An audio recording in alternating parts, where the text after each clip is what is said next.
On the 4th of May, the people of West Midlands made a choice. A Conservative mayor for the West Midlands, Andy Street, becomes the region's first Metro mayor, beating...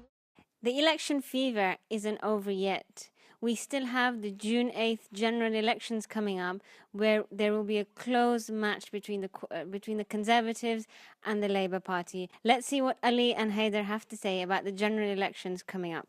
I think what this shows is the race isn't as clear-cut as many people are making it out to be.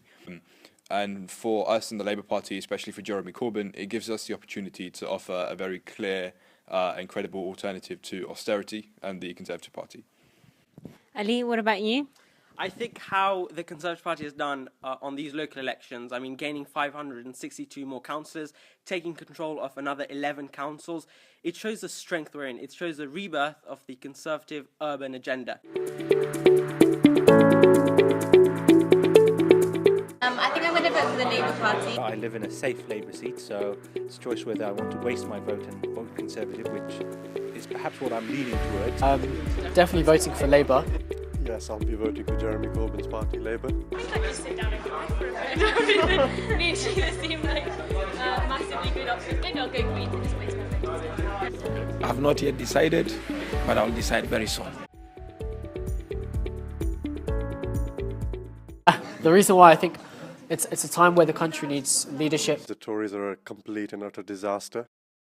This election will be decided by what people bring on board in terms of Brexit. In the words of Kenneth Clarke, only one person can deliver Brexit in a most sensible way, and that's the bloody difficult woman that is Theresa May.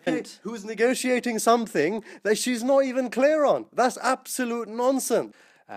Equally, I think Labour in power as well it's a stark choice between higher taxes and more spending, or a lean government, which is perhaps where I want to see the government be. I think looking back over the last 7 years, I don't think the Conservative Party have done enough for people across all brackets. It's the Labour Party who actually has in their spending plans plans to actually increase spending by 500 billion, putting my generation in more debt than ever before. What you've seen under the Conservatives is 2/3 of our deficit cut. And the total debt increase. Yeah.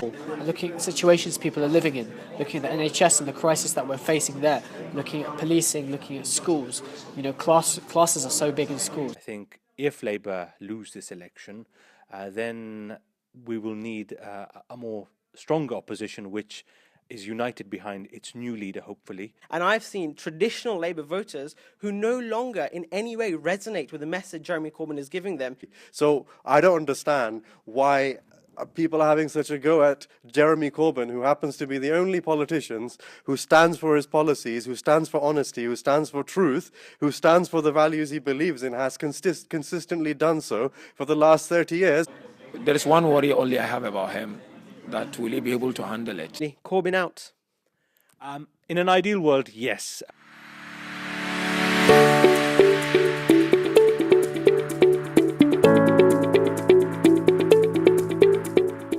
How's my hair? Strong and stable. Should I sit like this or should I sit like this? Short time I can do one. That's the camera. That's the camera. I'm sorry, I completely and utterly disagree with that nonsense that you've just come out with.